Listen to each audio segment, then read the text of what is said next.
नमस्कार दोस्तों, मैं गजानन शर्मा स्वागत करता हूं आपके अपने YouTube चैनल स्मार्ट जानकारी योजना पर। जी हाँ दोस्तों, आज की अपन वीडियो में बात करने वाले हैं राजस्थान तारबंदी योजना और मेड़बंदी योजना के बारे में। यदि आप भी राजस्थान के किसान हैं और आप इस योजना का लाभ लेना चाहते हैं या अपने खेत में जो है आप आवारा पशुओं से, जंगली जानवरों से परेशान है, अपने खेत में जो है मेड़ लगाने के लिए आप तत्पर है, तो आप इस योजना का किस प्रकार से लाभ ले सकते हैं। इस योजना के तहत आपको जो है कितनी सब्सिडी मिलेगी, क्या आपको 56,000 सब्सिडी मिलेगी या 78,000 सब्सिडी मिलेगी। इस योजना का लाभ लेने के लिए कौन कौन से पात्र है, कौन कौन से आवेदक इसके लिए आवेदन कर सकते हैं, इस योजना का लाभ लेने के लिए क्या क्या शर्तें हो सकती है, इस योजना के तहत आपको आवेदन करने के लिए कौन कौन से दस्तावेज लगाने पड़ेंगे, इस योजना के तहत आपके खाते में किस प्रकार से कितने किस्तों में पैसा आने वाला है, क्या एक मुश्त आएगा या किस्तों के अंदर पैसा आने वाला है, इस योजना के तहत कौन कौन लोग मिलकर के जो है एक साथ तारबंदी या मेड़बंदी करवा सकते हैं या एक अकेला किसान तारबंदी या मेड़बंदी कराएगा, उसके लिए कितनी ज़मीन होना आवश्यक है, कौन कौन से डॉक्यूमेंट चाहिए। तो इस वीडियो में अपन इसकी पूरी जानकारी देखने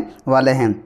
यदि आप भी राजस्थान के किसान हैं और आप इसका फ़ायदा लेना चाहते हैं तो हमारे वीडियो को जो है बिना स्किप किए आप पूरा देखिए, चैनल को सब्सक्राइब कीजिए, वीडियो को लाइक कीजिए और बेल आइकन को दबाइए ताकि इससे आने वाले नई नई जानकारी आप तक मिलती रहे। तो चलिए अपन बिना देरी के वीडियो को शुरू करते हैं। दोस्तों, अपन बात करते हैं कि आप किसानों के लिए अपने खेतों की सुरक्षा और मिट्टी पानी के संरक्षण के लिए तारबंदी और मेड़बंदी योजना बेहद मददगार साबित हो रही है।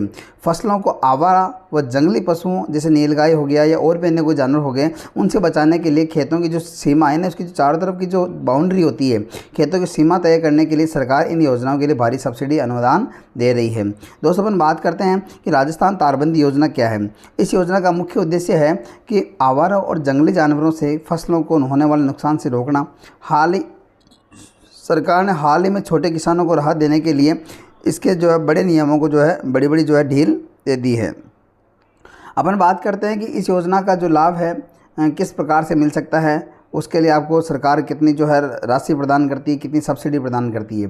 दोस्तों, यदि आप अपने खेत में जो है जंगली जानवरों से या जैसे अन्य किसी आवारा पशुओं से, मवेशियों से परेशान है, यदि मान लो आपके खेत में वो घुस करके फसल को बर्बाद कर देते हैं या किसी प्रकार से आपकी फसल ख़राब हो जाती है या खेतों में पानी के आवागमन को रोकने के लिए या आवागमन को लाने के लिए अगर आप मेड़बंदी भी कराना चाहते हैं तो सरकार आपको इसके लिए अनुदान देती है, जिसके तहत किसान को जो है फ़ायदा मिल जाता है। अब अपन बात करते हैं कि जो किसान अपने खेत में मेड़बंदी करवाना चाह रहा है, तारबंदी करवाना चाह रहा है, तो उसके लिए कितनी ज़मीन होनी चाहिए, कौन कौन से डॉक्यूमेंट लगाने पड़ेंगे और उसको कितना जो है सरकार के द्वारा सब्सिडी मिलती है। तो सबसे पहले अपन बात करते हैं कि सरकार के द्वारा कितने अनुदान राशि दी जाती है, कितनी सब्सिडी दी जाती है। तो तारबंदी के लिए सरकार अधिकतम 400 रनिंग मीटर की दूरी तक अनुदान देती है। कहने का मतलब है कि किसान के पास 400 मीटर की दूरी होनी चाहिए। एक खेत में अधिकतम जो किसान है उसकी 400 मीटर तक की जो बाउंड्री है उसमें या किसी एक तरफ या दो तरफ जो सड़क के किनारे जो होती है वहाँ पर जो है आप तारबंदी या मेड़बंदी करवा सकते हैं। अधिकतम तारबंदी की बात करते हैं अपन 400 मीटर तक की। अगर किसान कहता है कि मेरे पास ज़मीन ज़्यादा है, मैं 400 मीटर से अधिक की जो है बाउंड्री कराना चाह रहा हूँ या उसमें अधिक जो ज़्यादा तार लगाना चाह रहा हूँ, तो किसान को खुद का पैसा लगाना पड़ेगा। उसमें गवर्नमेंट उसको 400 मीटर तक का ही अनुदान देती है। इसको भी 3 भागों में बांटा गया। एक सामान्य किसान होता है, उसको उसकी लागत का 50% या अपन कह सकते हैं कि 40,000 रुपया। एक मीडियम टाइप का जो किसान होता है उसको जो अधिकतम 60% या अपन कह सकते हैं 48,000 रुपया, और जो बड़ा जो किसान होता है उसको उसकी लागत का 70% रुपया या अपन कह सकते हैं कि अधिकतम 56,000 रुपया। यानी कहने का मतलब है यदि आप अपने खेत में तारबंदी करवाते हैं तो आपको 56,000 रुपये का जो है अनुदान राशि गवर्नमेंट प्रोवाइड कराती है। आप अपने खेत में जब इसका ये जो तारबंदी करवाते हैं इसके लिए सबसे पहले आपको इसकी फ़ाइल लगवानी पड़ती है। आप अपने ज़मीन के कागज़ लगा करके आप जो है जन सेवा केंद्र पर जाकर के इसका अप्लाई करिए। अप्लाई करने के बाद आपका पैसा आपके अकाउंट में आ जाता है, तब जाकर के आप इसका जो है फ़ायदा ले सकते हैं। उसके बाद में आप अपने खेत में तारबंदी करवा सकते हैं। यदि आप अपने खेत में पहले तारबंदी करवा लेते हैं तो और बाद में अगर आवेदन करते हैं तो इसका पैसा आने का जो है चांस थोड़ा सा कम होता है। लेकिन मैं तो कहता हूं कि अगर आपको इसका फ़ायदा लेना है तो आप पहले जो है इसका अप्लाई करिए। अप्लाई करने के बाद जब आपके अकाउंट में पैसे आ जाते हैं तो उसके बाद जो है आप इसकी तारबंदी कराइए। अब अपन बात करते हैं कि नई पात्रता, नई शर्तें क्या हो सकती है कि ज़मीन की न्यूनतम सीमा। देखो, पहले क्या था कि सरकार ने इसके लिए लगभग 1.5 हेक्टेयर ज़मीन ज़रूरी थी। 1.5 हेक्टेयर का मतलब है लगभग मोटा मोटी 6 बीघा, लेकिन अब इसे हटा करके 0.5 हेक्टेयर ने लगभग 2 बीघा कर दिया गया है। यानी अब छोटे किसान भी इसका फ़ायदा ले सकते हैं। ज़रूरी नहीं है कि हर किसान के पास 6 बीघा ज़मीन हो या ज़्यादा ज़मीन हो। किसी किसान के पास 2 बीघा ज़मीन ही है, किसी के पास 4 बीघा है। तो कहने का मतलब सरकार ने इसका क्राइटेरिया चेंज कर दिया। 6 बीघा के स्थान पर 1.5 हेक्टेयर की जगह आधा हेक्टेयर यानी 0.5 हेक्टेयर यानी कि 2 बीघा ज़मीन कर दी है। यदि 2 बीघा ज़मीन है तो भी वो किसान इसका फ़ायदा ले सकता है। अब अपन कह सकते हैं, अगर मान लो कोई किसान चाहे कि मेरे और पड़ोसी का खेत पास पास में है, मैं अकेला तारबंदी योजना का मेरे पास इतनी शर्त नहीं है, मेरे पास इतना जो है पैसा नहीं है कि मैं अकेला करवा सकूँ, तो 2 किसान मिलकर भी या 2 से अधिक किसान मिलकर भी जो इसका लाभ ले सकते हैं। देखें, यदि 10 या उससे अधिक किसान मिलकर समूह बनाते हैं तो उनके पास कुल 5 हेक्टेयर या अधिक ज़मीन होनी चाहिए। बहुत बड़ी बात दोस्तों, अगर मान लो एक अकेला किसान अगर फ़ायदा नहीं ले सकता या नहीं लेना चाहता, 10 किसान मिलकर भी जिसका फ़ायदा ले सकते, लेकिन शर्त यह है उनके पास 5 हेक्टेयर यानी 20 बीघा ज़मीन होनी चाहिए। तब उन्हें उनकी लागत का 70% जो है पैसा मिल जाता है।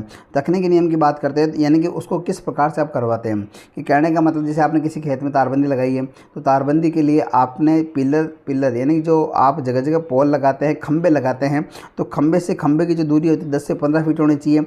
उस दूरी के दौरान प्रत्येक खंबे के बीच में 7 तार लगाते हैं अपन, 7 वायर। अब 7 तारों को ये तो आप सीधा समांतर रूप से लगा दो लंबे लंबे, अगर वो नहीं लगाओ तो इसमें 5 तार आप लंबे लगा दो और इसमें 2 तार जो है क्रिस क्रॉस में लगा दो, क्रॉस रूप में कांटेदार तार लगा दो। यदि आप चाहो कि नहीं मैं कांटेदार तार नहीं लगाऊं, तो आप 2-3 कांटेदार तार लगा दो और एक वहाँ पर एक चैन की जो है जाली बना दो। आप जाली भी इसके अंदर लगवा सकते हैं। तो दोस्तों उम्मीद करता हूँ आपको यह तारबंदी योजना समझ में आई होगी। अब अपन बात करते हैं मेड़बंदी योजना की। तो अपने खेत के चारों ओर मिट्टी की ऊंची दीवार या बाड़ बनाना क्या कहलाता है, मेड़बंदी। इस योजना यह जो योजना है खेत में मिट्टी को बहने से रोकना, यानी कि मृदा अपरदन को जो है रोकने के लिए या मृदा संरक्षण को जो है बचाने के लिए या बारिश के पानी को अपने ही खेत में रोकने के लिए, संचित करने के लिए चलाई गई है, जिससे किसान उस पानी को स्टोर करके अपने खेत में बने हुए टांके में स्टोर कर सकता है और खेतों में ज़रूरत पड़ने पर उसी पानी से जो वापस सिंचाई कर सकता है। अब अपन बात करते हैं कि इस योजना का जो है मुख्य लाभ कौन कौन ले सकता है, कितनी सब्सिडी मिल सकती है। दोस्तों अपन बात करते हैं अनुदान राशि की। तो सरकार द्वारा इस योजना के तहत प्रति इकाई एकड़ आधार पर अधिकतम 75,000 रुपये की आर्थिक सब्सिडी प्रोवाइड की जाती है। अपन ने तारबंदी योजना की बात करी थी, उसमें अधिकतम 76,000 रुपया यानी कि अपनी लागत का 70%, और यहाँ पर जो है सरकार के द्वारा मेड़बंदी के लिए आपको 75,000 रुपये की आर्थिक सहायता दी जाती है। अब अपन बात करते हैं कि जब आप इस योजना का लाभ लेते हैं तो आपको क्षेत्रफल कितना होना चाहिए। एक किसान को अधिकतम 1 एकड़ यानी 1 इकाई के लिए अनुदान देती है, मतलब कम से कम उसके पास 1 एकड़ होना चाहिए। सामूहिक मेड़बंदी की बात करते हैं तो 5 हेक्टेयर से अधिक बड़े क्षेत्र में मेड़बंदी का कार्य केवल सामूहिक रूप से स्वीकृत किया जाता है। कहने का मतलब है अगर मान लो 2, 4, 5 किसान मिलकर के अगर मान लो इसका लाभ लेना चाहते हैं तो उसके पास कम से कम 5 हेक्टेयर ज़मीन होनी चाहिए।